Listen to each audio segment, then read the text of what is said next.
ನಮಸ್ಕಾರ ವೀಕ್ಷಕರೇ, ಮುಖ್ಯಾಂಶಗಳು.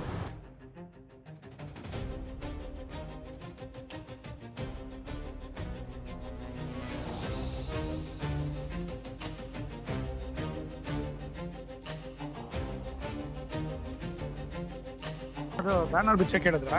ಇಲ್ಲ ಸರ್, ಅದು ಒಂದು ಬ್ಯಾನರು ಆ ರೋಡ್ ಕೋಟೆದಲ್ಲಿ ಮಧ್ಯದಲ್ಲಿ ಹಾಕ್ಬಿಟ್ಟಿದ್ರಂತೆ. ಅದೇನೋ ಗಾಡಿಗಳಿಗೆ ಗುದ್ಕೊಂಡು ಹೋಗ್ಬಿಟ್ಟಿದ್ದಾರೆ. ಅವ್ರು ಯಾರೋ ಪಬ್ಲಿಕ್ ಕಂಪ್ಲೇಂಟ್ ಮಾಡ್ತಾ ಇದ್ರು ಅಂದ್ಬಿಟ್ಟು ನಾನು ಅಪ್ಸರ್ ಅವ್ರಿಗೆ ಹೇಳಿದ್ದೆ, ಸರ್ ಒಂಚೂರು ಸೈಡಲ್ಲಿ ಕಟ್ಕೊಳಕ್ಕೆ. ನಮ್ ಬ್ಯಾನರ್ ಏನೋ ಬಿಚ್ಚಿದಿರಿ ಅಂತಂದ್ರೆ ಬಂದ್ ಬೆಂಕಿ ಹಚ್ಚಿಬಿಡ್ತೀನಿ ಅಷ್ಟು ಹೇಳಿದ್ದೀನಿ. ನಾನು ಇನ್ನ ಒಳ್ಳೆತನ ನೋಡಿದೀನಿ, ಕೆಟ್ಟತನ ನೋಡಿಲ್ಲ ಸರ್. ಒಂದ್ ನಿಮಿಷ, ಬ್ಯಾನರ್ ಬಿಚ್ಚಿಬಿಟ್ಟದು ಆಫೀಸಲ್ಲಿ ಇದೆ ಸರ್. ಅದನ್ನ ಮಧ್ಯದಲ್ಲೆಲ್ಲ ಕಟ್ಟಿದ್ದಾರೆ. ಆಕ್ಸಿಡೆಂಟ್ ಆಗಿದೆ ಅಂತೆ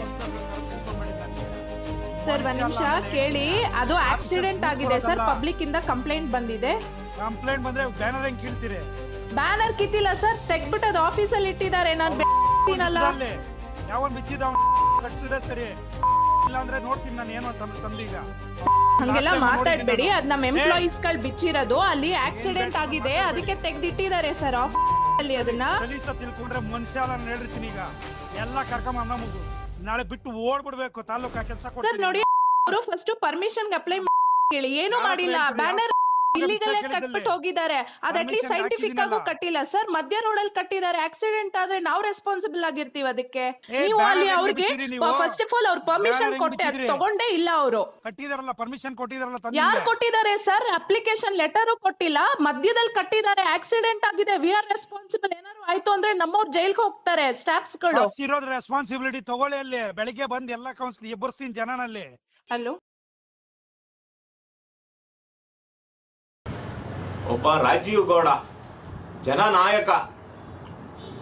ಜನನಾಯಕನಂತೆ ಪ್ರಭಾವಿಗಳ ಜೊತೆ ಅಂತ ಪ್ರಭಾವಿಗಳು ಡಿ ಕೆ ಶಿವಕುಮಾರ್ ಅವ್ರ ಜೊತೆ ಇರ್ತಾರೆ. ಆದರೆ ಅವರು ಇಂಥವ್ರನ್ನ ಏಕೆ ಹಾಕೊಂಡವ್ರು ಅನ್ನೋದೇ ನಮ್ಗೆ ಗೊತ್ತಿಲ್ಲ.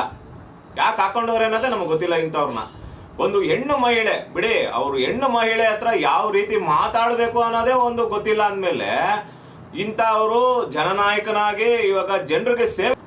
ಒಬ್ಬ ಕಾಂಗ್ರೆಸ್ ಮುಖಂಡ, ಒಂದು ಮಹಿಳಾ KS ಅಧಿಕಾರಿ, ಪೌರಾಯುತೆ, ಅಂಥವ್ರಿಗೆ ಅವಾಚ್ಯ ಶಬ್ದದಿಂದ ಆವಾಜ್ ಆಗಿದೆ. ಹೆಣ್ಣು ಮಹಿಳೆ ಅಧಿಕಾರಿ ಅನ್ನೋದೇ ಇಲ್ಲ. ಏನೋ ಮನ್ಸೋ ಈಚವಾಗಿ ಒಂದು ಬ್ಯಾನರ್ ವಿಚಾರವಾಗಿ ಬೆಂಕಿ ಅಂಟಿಸ್ಬಿಡ್ತೀನಿ ಅಂತಾರೆ. ಯಾರು ಗಂಟಿಸ್ತಾರೆ ಬೆಂಕಿ? ಎಲ್ಲಿ ಕಚೇರಿ ಗಂಟಿಸ್ತಾರ? ಯಾರು ಗಂಟಿಸ್ತಾರೆ? ಯಾರು ಇವ್ರಿಗೆಲ್ಲ ಇಷ್ಟು ಧೈರ್ಯಗಳು ಕೊಟ್ಟಿರೋದು? ಏನ್ ಮಾಡ್ತಾರೆ ಅನ್ನೋದು ನಮ್ಗೆ ಅರ್ಥ ಆಯ್ತಲ್ಲ. ಈ ಕಾಂಗ್ರೆಸ್ ಮುಖಂಡ ಅಂದಿದ್ದರಿಗೇನೆ ಒಂದು ಕೊಂಬ್ ಬಂದ್ಬಿಡುತ್ತೇನೋ ಇವ್ರಿಗೆ ಗೊತ್ತಿಲ್ಲ. ಒಂದು ಮಹಿಳಾ ಅಧಿಕಾರಿಗೆ ಬಂದ್ಬಿಟ್ಟು ಈ ಮಾತುಗಳನ್ನ ಹೇಳ್ತಾರೆ ಅಂದ್ರೆ ಲೆಕ್ಕ ಹಾಕೊಳ್ಳಿ. ನಾವು ಸಾಮಾನ್ಯ ಜನ ಇವ್ರನ್ನ ಗೆಲ್ಸಿ ತಂದಿ ಬಿಟ್ರೆ ಇಂಥವ್ರು ಜನನಾಯಕರು ಹೆಂಗಾಗ್ತಾರೆ ಹೇಳಿ? ಒಂದು ಮಹಿಳೆಗೆ ಒಂದು ಗೌರವ ಕೊಡುವಂತ ಮನೋಭಾವನೆ ಇಲ್ವಲ್ಲ ಇವ್ರಿಗೆ. ಅವ್ರಿಗೆ ಏನ್ ಮಾತಾಡ್ತಾ ಇದಾರೆ ಅಂತಾನೂ ಗೊತ್ತಿಲ್ವಲ್ಲ. ಅವ್ರಿಗೆ ಯಾರ ಹತ್ರ ಮಾತಾಡ್ತಾ ಇದ್ದೀನಿ ಅನ್ನೋದು ಗೊತ್ತಿಲ್ವಲ್ಲ. ಒಂದು KS ಅಧಿಕಾರಿ ಅವರು, ಅಂತ ಅಧಿಕಾರಿಗಳ ಜೊತೆ ಈ ರೀತಿ ಮಾತಾಡೋದು ಅಸಭ್ಯವಾಗಿ ಯಾವ ವರ್ಡ್ಗಳು ಮಾತಾಡಿದ್ದಾರೆ ನೋಡಿ. ನೀವು ಕೇಳಿಸ್ಕೊಂಡ್ರಲ್ಲ, ಆಡಿಯೋ ಕೇಳಿಸ್ಕೊಂಡ್ರಲ್ಲ ನೀವು. ಇಂಥ ಶಬ್ದಗಳು ಒಂದು ಹೆಣ್ಣು ಮಹಿಳೆ ಹತ್ರ ಮಾತಾಡೋಂಥ ಮಾತುಗಳ ಇದು.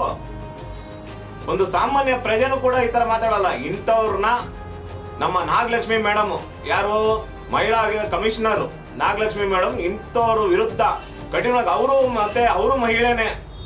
ಇವಾಗ ನೆಕ್ಸ್ಟ್ ಇವ್ರಿಗೆ ಬಂದಿದ್ದೆ, ಅವ್ರಿಗೆ ಬರ್ಬೋದು ನೆಕ್ಸ್ಟ್ ಮಾತು. ಮೇಡಮ್ ಅವರೇ, ದಯವಿಟ್ಟು ನಾಗಲಕ್ಷ್ಮಿ ಮೇಡಮ್ ಅವ್ರಿಗೆ ನಾವು ಹೇಳೋದು ಏನು ಅಂದ್ರೆ, ಇಂಥವ್ರನ್ನ ಬಿಡಬಾರ್ದು. ಇಂಥವ್ರಿಗೆ ಒಂದು ಶಿಕ್ಷೆ ಆಗ್ಬೇಕು. ಬರೀ ಕ್ಷಮಾಪಣೆ ಅಲ್ಲ, ಬರೀ ಕ್ಷಮಾಪಣೆ ಕೇಳ್ಬಿಟ್ರೆ ಇದಕ್ಕೆಲ್ಲ ಮುಗ್ತಾರಲ್ಲ. ಇಂಥವ್ರು ಯಾವ ರೀತಿ ಹೆಣ್ಣು ಮಹಿಳೆಗೆ ಈ ತರ ಯಾವ ರೀತಿ ಅವಾಚ್ಯ ಶಬ್ದಗಳಿಂದ ಮಾತಾಡಿದ್ದಾರೆ, ಅದಕ್ಕೆ ತಕ್ಕ ಪಾಠ ಕಲಿಸ್ಬೇಕು ಇವರು.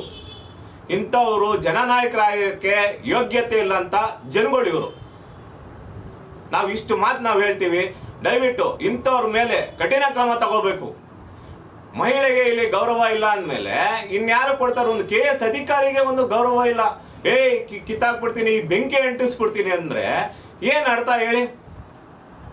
ಇಂಥವ್ರ ಬಗ್ಗೆ ಸರ್ಕಾರ ಆಗ್ಲಿ ಯಾರೇ ಆಗ್ಲಿ ಇವ್ರಿಗೆ ಒಲವು ತೋರ್ದಿರಾ ಇಂಥವ್ರಿಗೊಂದು ಶಿಕ್ಷೆ ಆಗ್ಲಿ ಅಂತ ನಾವು ಕೇಳ್ಕೊಳ್ಳೋಣ ಅಷ್ಟೇ.